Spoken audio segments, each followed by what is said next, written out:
O Rio de Janeiro não é deprimido. O Rio de Janeiro não é oprimido. O Rio de Janeiro precisa festejar. A culpa não é nossa. Um rei, um mestre, um guru, um mago, um orixá, um presidente do teatro brasileiro.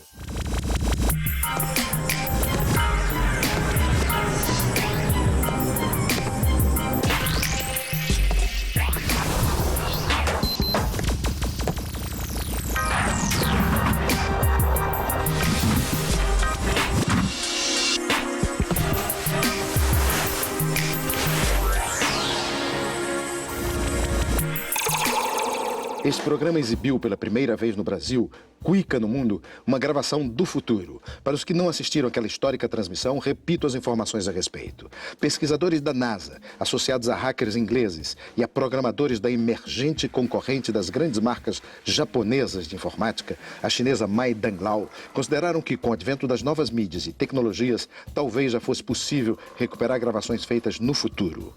O trabalho é acelerado.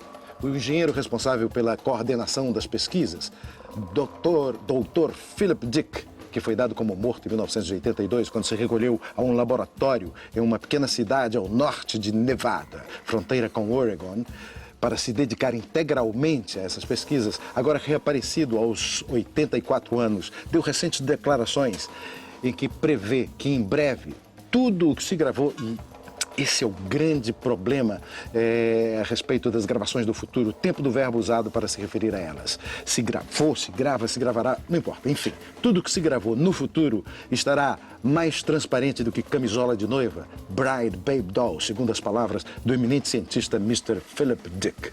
E o que vimos no futuro, naquela gravação? O cineasta Domingos Oliveira, em 2022, falando das extraordinárias mudanças na arte brasileira. A gravação havia sido feita neste cenário. Foi outra descoberta, o que provaria que a arte do artista, na esteira do sucesso da arte brasileira, seria um programa de enorme audiência naquela ocasião. Eu jamais esquecerei aquele dia. Jamais. O dia em que eu morava em Brasília, naquele século. Fomos novamente procurados pela equipe que prospecta o futuro para novas revelações explosivas, extraordinárias com relação ao sucesso desse programa. Não só ele se transformou em um campeão de audiência, como virou uma franchising, vendendo o formato, a linguagem visual, a cenografia, enfim, tudo, para o mundo inteiro. Segundo os pesquisadores conseguiram apurar, sem revelar seus métodos e fontes, uma empresa é responsável pela comercialização dos direitos de arte do artista. Uma empresa dirigida por um certo Mr. Carlão e com os sócios Leonardo Santos, Décio de Souza, Sérgio Ricardo, Gerson Senna, Sérgio Lourenço e Sávio Pinheiro. Esses nomes não são estranhos. Chega à política o protagonismo da arte brasileira. Bem, eu só não digo sentem-se, porque os que estão me assistindo em pé ou estão de passagem por uma TV e não tem mesmo onde sentar, ou, sei lá, pertencem a uma seita nova. Veja a TV em pé, o senhor é meu pastor, mas em outras circunstâncias seria o caso de dizer sentem-se. Porque é tão surpreendente o que vocês vão ver que eu não posso garantir nada contra os riscos do impacto. Vamos exibir agora uma gravação do futuro de 2024, 10 anos depois da Copa do Mundo no Brasil. Trata-se de uma entrevista com o então presidente da República do Brasil. Entrevista dada na franquia alemã de arte do artista. Eu não quero retardar mais esse momento extraordinário. Vamos diretamente à gravação. Der Schriftsteller Leopold Senghor, Mitglied der Französischen Akademie, war Präsident von Senegal. Der Dramatiker Václav Havel war Präsident von der Tschechoslowakei. In vergangenen Epochen zeigt die Geschichte Beispiele wie Mohammed Eddin Abad al-Mutamid, den Dichterkönig aus Sevilla. Gegenwärtig haben wir einen Künstlerpräsidenten in Brasilien, in dem die im ersten Jahrzehnt des 21. Jahrhunderts begonnenen Entwicklung allmählich bemerkenswert ist. Der Zweck der Reise des Künstlerpräsidenten nach Berlin ist die Hilfe, die Brasilien, Deutschland und den Ländern der Neu-Eurozone leisten würde. Unsere einzige Hoffnung gegen die jetzt herrschende Krise. Bei seinem Aufenthalt ist deshalb eine Teilnahme an der Sendung mit den höchsten Einschaltquoten des deutschen Fernsehens unbedingt erforderlich.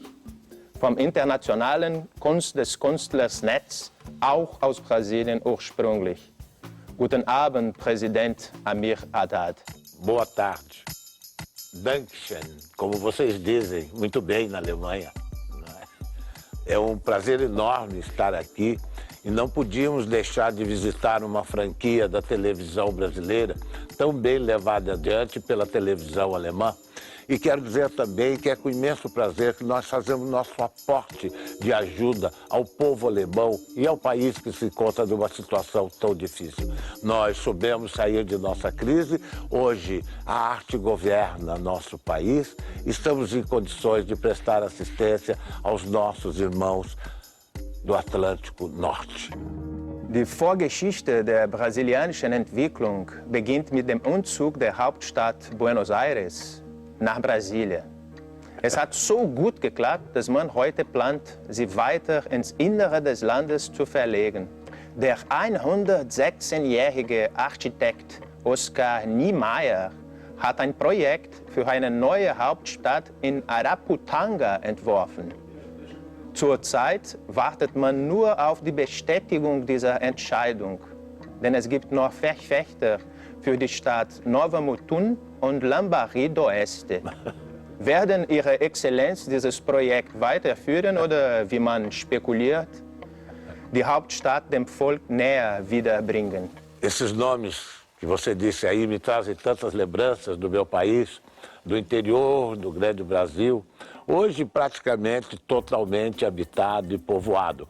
Minha intenção é levar a capital mais longe, é aprofundar a questão, é capilarizar os efeitos da capital, mais adentrando a Amazônia, chegando mais facilmente aos povos que habitam aquela região, Peru, Equador, Colômbia, aumentando assim o poder da nação brasileira de dialogar com os povos dessas regiões.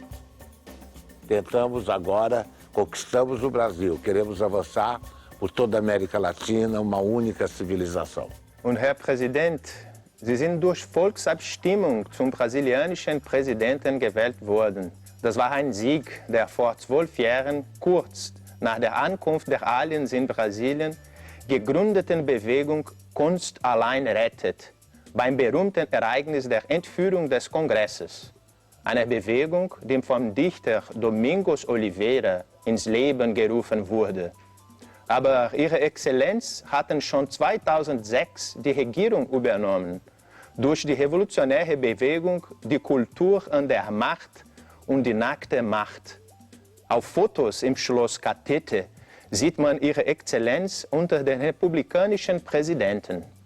Es hat nicht lang gedauert, weil die Bewegung von reaktionären Mächten zerschlagen wurde. Als sie damals von politischen Journalisten wie Vilas Boas Correa, Thales Faria, Emir Zadar, Ana Maria Tahan, Augusto Nunes interviewt und auch als sie von Kandidaten für die Präsidentenwahl Cristóvão Buarque und José Maria Emael befragt wurden, Ihre Exzellenz behauptete, ich weiß nicht alles, ich will nicht der gute Tyrann, der milde Diktator sein. Es gibt riesige Möglichkeiten in diesem Land, die unterdrückt worden sind aus Mangel an Raum für eine neue Denkungsart. Ich will sie nur auftauchen lassen. Denken Sie immer so? Ist es das, was Sie jetzt als vom brasilianischen Volk gewählter Präsident vorhaben? Sim, eu ainda penso assim. Acho que ainda há tampões que impedem o total desenvolvimento da nação brasileira. Nós estamos muito bem como pátria, estamos muito bem como país, não estamos tão bem como nação. Agora que os artistas começam a chegar ao poder, é que é possível se traçar um perfil da nação brasileira. Eu costumo dizer, já na outra vez, quando fui eleito presidente, que os políticos fazem o país, os militares fazem a pátria, mas são os artistas que fazem a nação. Herr Präsident Amir Haddad, Ich bedanke mich für dieses Interview. Heute ist der 13. Juni 2024. Genau vor 10 Jahren hat Brasilien die zu Hause gespielte Weltmeisterschaft verloren. Da Brasilien das Land der Kunst und des Fußballs ist, wünsche ich Ihrer Exzellenz viel Erfolg bei der Weltmeisterschaft 2026, die in Sri Lanka stattfinden wird. Guten Abend. Faço questão de apertar a mão do meu jovem entrevistador. Foi um prazer. Quero aproveitar a oportunidade para convidá-lo a vir ao Brasil, um país com muitas oportunidades para jovens talentosos como o senhor. E lhes garanto que tentaremos, de todas as formas possíveis, mantermos a utopia das artes e a utopia do futebol. Vielen Dank, Herr Präsident. Dankeschön.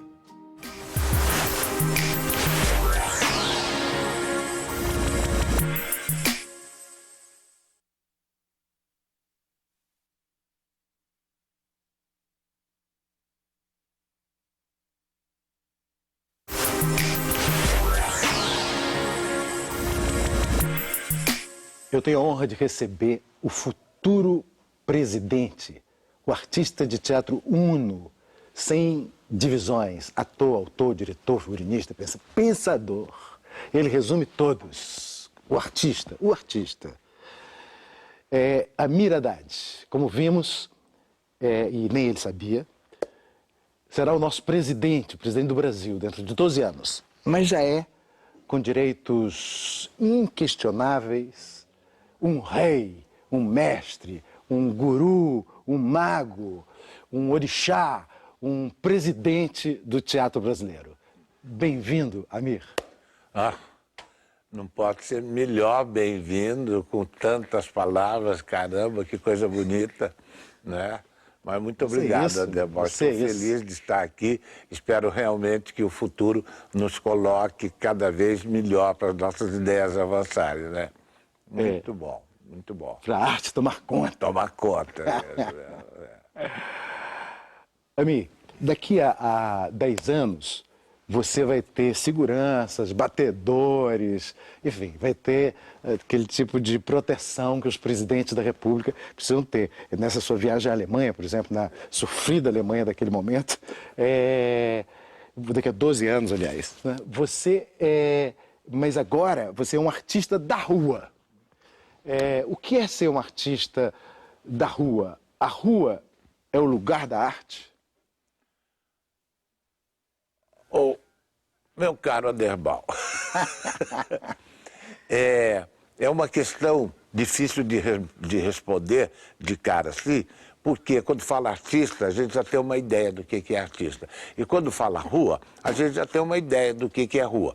E, aparentemente, artista e rua são ideias que não se coadunam, que não combinam com a ideia que a gente tem, o que é rua, lugar de passagem, e o que é artista, a pessoa que se exibe, as suas virtudes, as suas qualidades, e em determinado momento, diante, eventualmente, de um pagamento. Então, eu privatizo o que eu faço, eu coloco em lugares fechados, eu coloco em lugares onde eu possa cobrar, onde eu possa atrair o público ou outro, entende? E assim a arte, o artista vai se transformando nos que é, e a rua vai se transformando num lugar de abandono, entende? De um lugar onde o choque de ordem prende os malandros, entende? Onde as pessoas são perseguidas, onde são estimuladas a passarem depressa e não permanecerem ali, porque não é bom para elas, não é bom para o mundo, não é bom para o nada.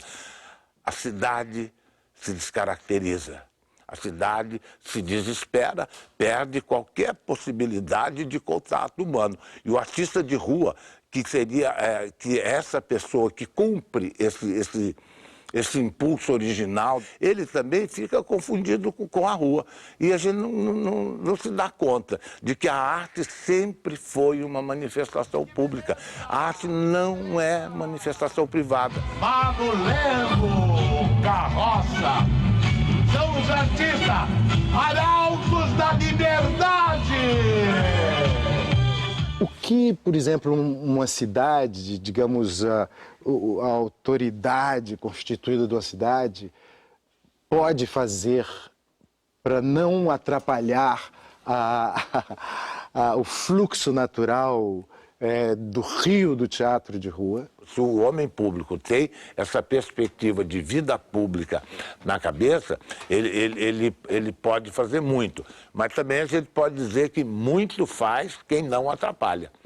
Entende? Porque essa questão de atrapalhar é muito forte, é muito forte. Os artistas de rua têm sido tratados como marginais, têm sido tratados como pessoas que não têm nenhuma capacidade, não têm cidadania. Pelo contrário, são pessoas que sujam o panorama da cidade. Então vem uma máquina varredora que vai levando tudo no embrulho, entende?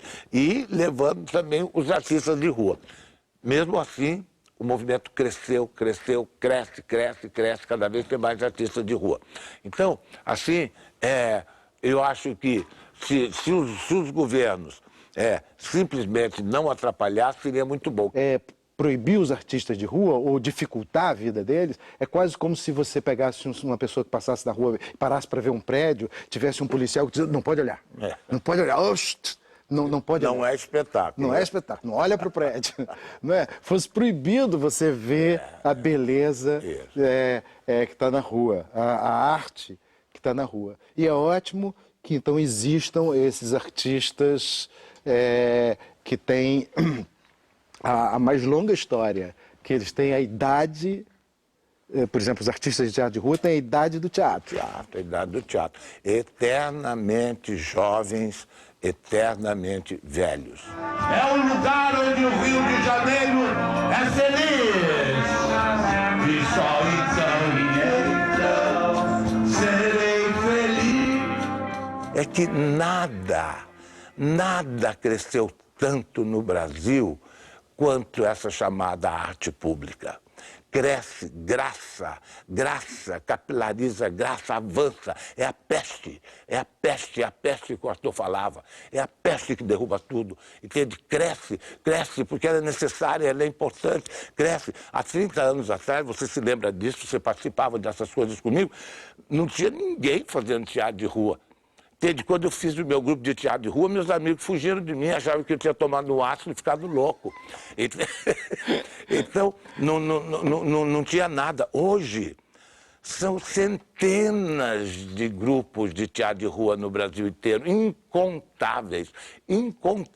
Há 20 anos atrás, para você participar de um festival de teatro com um grupo de teatro de rua, era um milagre. Era um milagre, era uma jogada, era uma estranheza, era uma excentricidade. Hoje o Brasil tem dezenas de festivais de teatro de rua. A mim, você me disse uma coisa uma vez, há muitos anos atrás, que eu achei uma frase linda. Mas acho que não entendi a sua essência, entendi a sua beleza. Percebi a sua beleza. Você disse assim, Aderbal, nunca tinha feito teatro de rua. Você disse, Aderbal, foi nessa época que você estava fazendo teatro da rua e que você disse que os seus amigos acharam que você estava doido. Aderbal, você, na rua, quando você está representando na rua, você sente a história do teatro passar por dentro do seu corpo. Eu achei uma frase linda, mas não percebi a sua essência, a sua, digamos, o seu valor, o que ela significava e tal. Aí fui para a rua. Com você, a gente fez algumas coisas de rua juntos até, muito tempo. Aí, da primeira vez que eu atuei assim na rua, eu disse, eu estou sentindo aquilo. Tem história. Eu senti aquilo, eu vendo as pessoas passarem e pararem, eu só estou sentindo aquilo que o Amir disse. A história do teatro passando pelo meu corpo. Como é isso? Isso é uma coisa maravilhosa, né, Aderbal? E é a pura verdade. O teatro tem história. A gente aprende que teatro não tem história porque não é possível manter vivo um espetáculo. Mesmo que seja... Agora tem os vídeos, essas coisas, mas mesmo que seja assim, não guarda. Então o teatro não tem história. A dramaturgia tem história. A literatura dramática tem história, mas o teatro não tem história porque é o presente. Agora, quando você vai para a rua, você sente que o teatro tem história, porque ele está vivo em você, e eu, cada gesto que eu fazia, eu falo, já fiz isso. Fazia outro gesto, já fiz isso. tudo era vivo dentro de mim, eternamente vivo. Eternamente vivo. Fazia o gesto, já fiz. E principalmente, ao olhar para a plateia na sua frente, que é a mais heterogênea possível, quando você trabalha na rua, você não tem discriminação de nenhum tipo. Então não são só os entendidos de teatro que vão ao teatro para fazer aquilo. A população está diante de você, do mais pobre ao mais rico, do cachorro ao mendigo, todos estão lá com dentes, sem dentes, sem todos. E todos eles, quando você faz o jogo, eles conhecem o jogo. A história do teatro está neles também. Isso aqui é de quando você... Aquela tentativa da cultura no poder que te fez presidente e que o movimento reacionário conseguiu derrubar e fazer de você isso aqui. Isso é uma foto no Palácio do Catete, a Mira Haddad aqui, as figuras representativas da República. A cultura no poder, que foi... Esse foi um órgão que saiu e que consagrou aquele seu instante, que você, no Palácio do Catete, não é? E aqui, em frente ao palácio, aqui no Palácio do Catete. Adoro essa capa. É. Linda. Exatamente. Foi da sua primeira investidura, que durou pouco e que agora sabemos, felizmente, você e eu, que você nem estava programando isso, mas daqui a 12 anos você será o presidente do Brasil. Eu vou esperar. Nessa publicação, que o eminente brasilósofo e brasilófobo professor Boris Estrabão, ele escreveu a seu respeito. O presidente Amir Haddad, de ascendência árabe, junta o antifundamentalismo, o tropicalismo, o alcoolismo da Lapa, pois ele, pessoalmente, é abstêmio, mas está situado na Lapa, é lá que está na rua, e o humanismo para combater o cinismo, o esnobismo, o estrabismo, menos o meu, diz o professor Boris Estrabão, que é estrábico, o banditismo e o abismo. Enfim, Amir, não importa ser ou não ser presidente, ter sido ou vir a ser presidente, mas não importa. Você é o cara. Meu Deus. O cara de pau. Não, o cara de pau, o cara. Obrigado, Amir. Obrigado você, Aderbal. É muito bom você estar fazendo esse programa. É muito bom, é muito bom. Durante a época em que o programa era o Sérgio Brito. Sérgio, querido Sérgio. Querido Sérgio, eu vim várias vezes aqui e várias vezes me emocionei com o Sérgio. E eu acho que eu devo ter feito talvez um dos últimos programas dele, se não o último. Então eu me despedi dele no ar, dando um beijo nele. Eu queria dar um beijo a você de boas-vindas a esse espaço, meu amigo. Ei.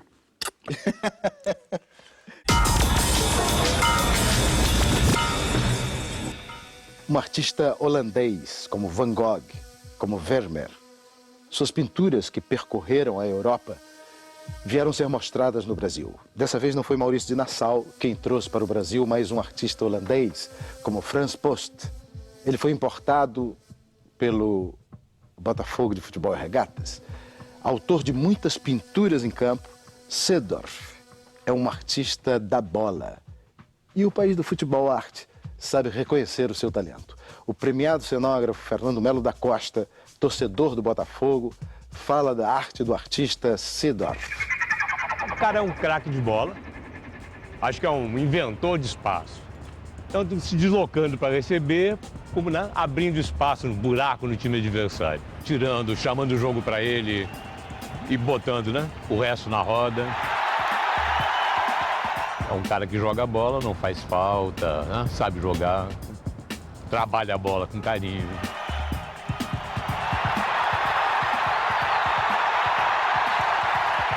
É um artista. Eu sou um botafoguense dos anos 50, um timaço do Botafogo, que o Seedorf pode vir até para restaurar essa época aí. A bola ficou então com Julio Pérez, que que do meio do campo quase atrasou para Máspoli fazer a defesa. Chutou Máspoli na direção do centro da cancha. Vai o Coro na direção de Augusto, que cabeceia. Na ponta direita para Friaça, que lutou contra Rodrigues Andrade e perdeu. Mas Zizinho recupera. Mandam de novo os brasileiros para o ataque com Ademir, servido na entrada da área. Empurrou para Friaça, atenção. Entrou na área, Friaça atirou. Gol brasileiro! Gol de Friaça!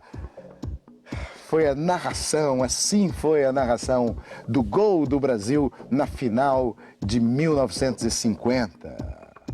Os locutores eram Antônio Cordeiro e Jorge Cury, e o livro que reproduz essa narração toda e conta a história desse jogo é esse formidável Anatomia de uma Derrota, de Paulo Perdigão. Arte em dose dupla, literatura e futebol.